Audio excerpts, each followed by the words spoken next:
Have you ever just stopped and thought, maybe there's more to what we see, more to reality? Mm. That feeling that everything, visible and invisible, might be connected, like it's all part of one big, permanent picture. Yeah, I know what you mean. Well, today we're diving into a perspective that suggests just that. The idea that creation maybe wasn't the start of everything. Maybe it was more like a special event within something already eternal. Exactly. And for this deep dive, we're going straight into a really fascinating lecture by Neville Goddard. It's from May 3rd, 1963, called The Shaping of the Unbegotten. The Shaping of the Unbegotten. Okay. And in it, Neville uses his own visions, some really profound stuff from the poet William Blake, and his unique take on the Bible, Right. to paint this picture of creation and honestly our own potential that really makes you think differently. So, okay, let's boil it down. The core question for this deep dive is kind of like, what if the universe didn't just pop out of chaos way back when? Mm-hmm. What if, all of existence potentially has just always been here? Always been, yeah. And if that's true, what does that actually change about us? Yeah. About what we can maybe do? Well, to even start to get our heads around that, you kind of have to look at William Blake's vision first. Goddard kicks off his lecture with this quote from Blake. Okay. Blake says, "Many suppose that before the creation, all was solitude and chaos." The standard idea. Yeah. But then he says, "This is the most pernicious idea that can enter the mind, as it takes away all sublimity from the Bible and limits all existence to creation and to chaos." Wow. Pernicious. Strong word. He's basically saying that whole creation from nothing idea is, actively harmful? Pretty much. It limits our view, according to Blake. He's directly fighting that concept of a void before anything existed. Okay, so he's not holding back. Right. And he follows that up, doesn't he? Oh, yeah. He declares, and this is key, eternity exists and all things in eternity, independent of creation, which is an act of mercy. Okay, independent of creation. That's the core bit there. Absolutely. Eternity, with everything in it, wasn't caused by creation. It came before it. It is. So the big takeaway right at the start is reality isn't some blank slate. It's more like an eternal stage, already set. And creation is like rearranging the furniture, maybe, or highlighting parts of it. And Goddard was fully on board with this. Completely. He says his own mystical experiences, his insights, confirm this for him. It wasn't about a universe suddenly appearing from zero. Right. It's this eternal reality where everything in some way, shape, or form is already present. So everything we see around us, this mic, this room. Your body, Goddard would say. Yeah. The lectern he was speaking from, the stars, everything on Earth. Yeah. They aren't just temporary blips. Uh-huh. They're like permanent features within this eternal structure. Right. They didn't just start. They always had a place in this infinite potentiality. Okay, I think I'm starting to grasp that. But if everything has always existed in this eternal place, then what exactly is creation? Why does Blake call it an act of mercy? Right, good question. And that's where Goddard brings in his interpretation of Genesis, the line, "Let us make man in our image, after our likeness." Yeah, familiar passage.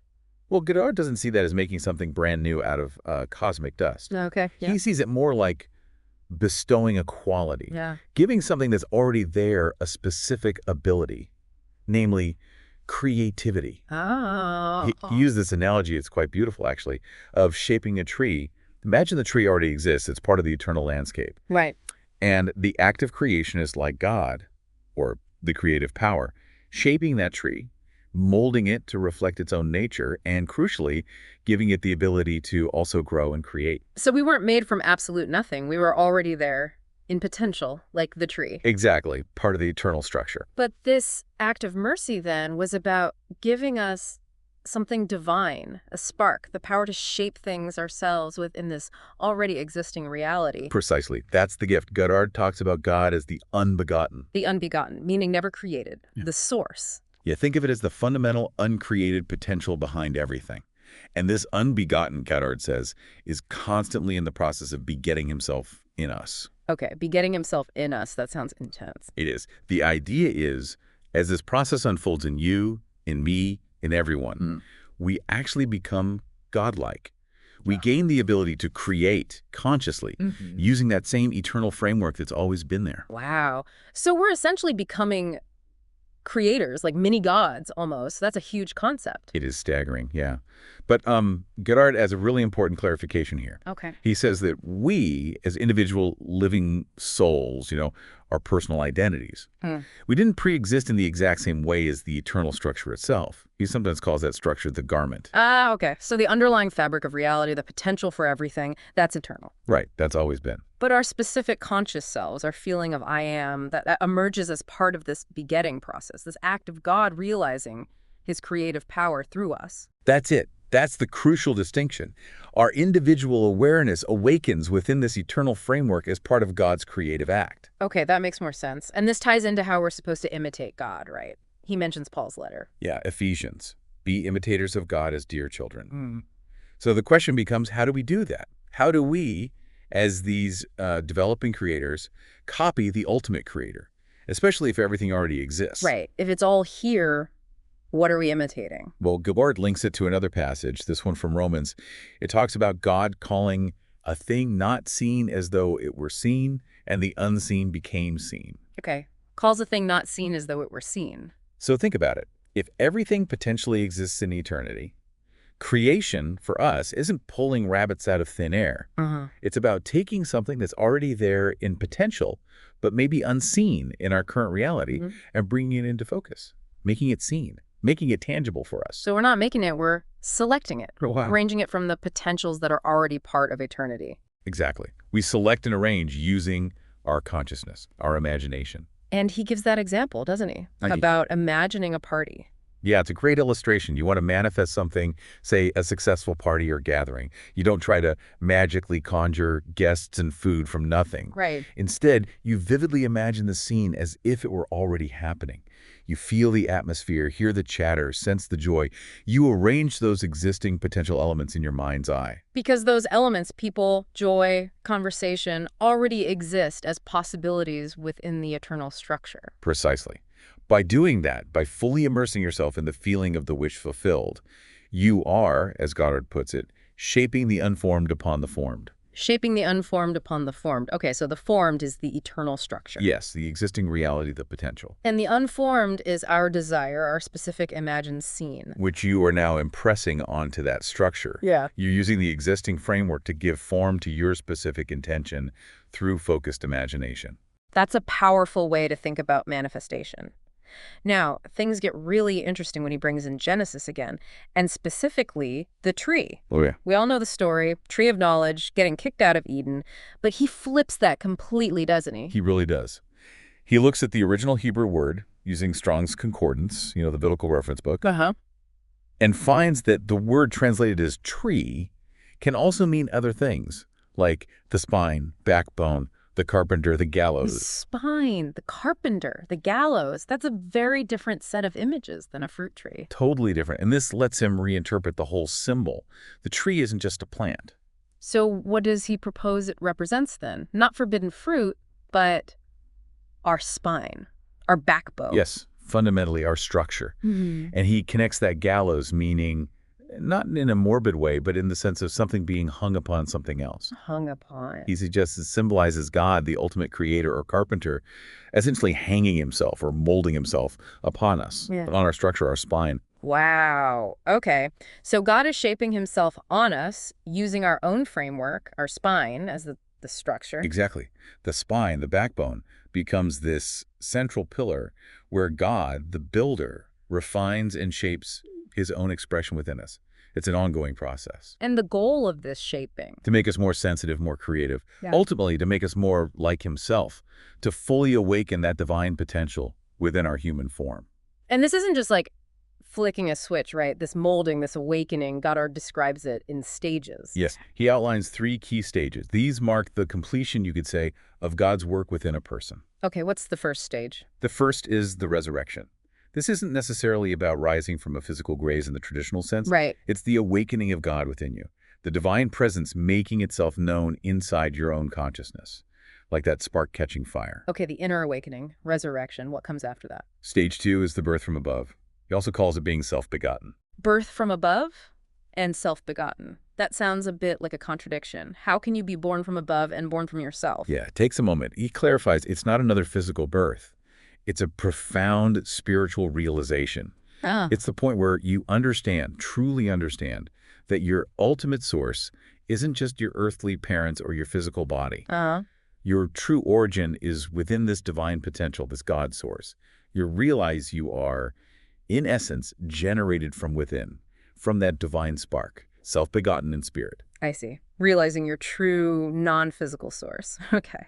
And the third stage. The third and final stage is the revelation of fatherhood. This is where the individual recognizes themselves as the father. As the father. As the father of God's only begotten son, which Neville consistently identifies symbolically as David from the Bible. Recognizing yourself as the father of Dave, that's a very specific and powerful claim. It is. It represents the ultimate realization of your identity as God the Father, the source consciousness. And Neville connects this final stage to the image of the veil in the temple being torn. The veil tearing. Yeah, from Hebrews it says the veil was torn from top to bottom.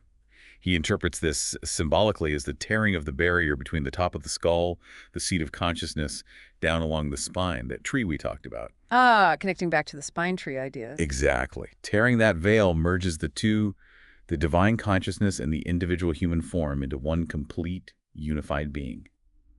The work is finished. This whole journey sounds incredibly deep.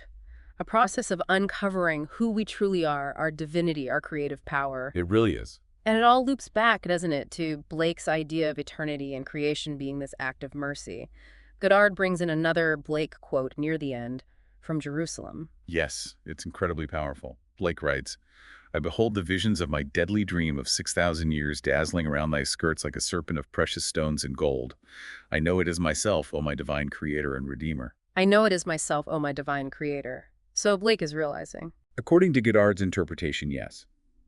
In that moment of ultimate vision, you realize that the creator, the redeemer, the divine being you thought was separate, is actually you, your own deepest self. It's a kind of divine self-creation then, realizing you are the source of your own being. In that ultimate spiritual sense, yes. That's the realization. And that vision Goddard describes sometimes, that golden liquid light moving. That, he suggests, is the experience of recognizing this true divine nature. Seeing yourself as you truly are, this radiant conscious energy, the self that underwent this process of being shaped, of being begotten by the unbegotten. Which is why creation, this whole process of God shaping himself within us inside this eternal framework, is ultimately an act of profound mercy. Exactly. It's the pathway provided for the uncreated potential God to fully express and realize itself through each unique human life. And in doing so, we awaken to who we've always potentially been. Yeah. Divine beings with limitless creative power. Right. So let's just recap the core ideas here. We've got this concept that reality isn't something that started, but is eternal. All potential exists. Always has, yeah. And what we call creation wasn't making something from nothing, but more like a merciful act of shaping within that eternity. God bestowing creative power upon us. Shaping the unformed upon the formed. Right. And we have this incredible potential to be like God, to create using our imagination, focusing on things that already exist in potential. Imitating God by calling things not seen as though they were seen. And this whole journey of realizing our divine identity unfolds in those three stages: resurrection, the awakening within, Birth from above, realizing your true source. and finally the revelation of fatherhood, recognizing yourself as the source. That's the essence of it. So, stepping back from the details, Yeah. this really makes you wonder, doesn't it? How does this view change things for you listening right now? Yeah, it's a big question. If you really take on board this idea that reality is eternal, that your own potential is part of that, And that everything you can possibly imagine already exists in some form in that eternal structure. just waiting for you to shape it, to bring it into your experience through your awareness, your imagination, what does that unlock? What possibilities open up if you start thinking that way? It's definitely something to chew on. A different way to see yourself and the world. Absolutely. And look, if this stuff resonates, if it sparks something in you, You really should check out Neville Goddard's lectures and books, and William Blake's poetry and art, of course. there's so much more depth there, a whole world to explore. Well, thanks for taking this deep dive with us today. Yeah, thanks for tuning in.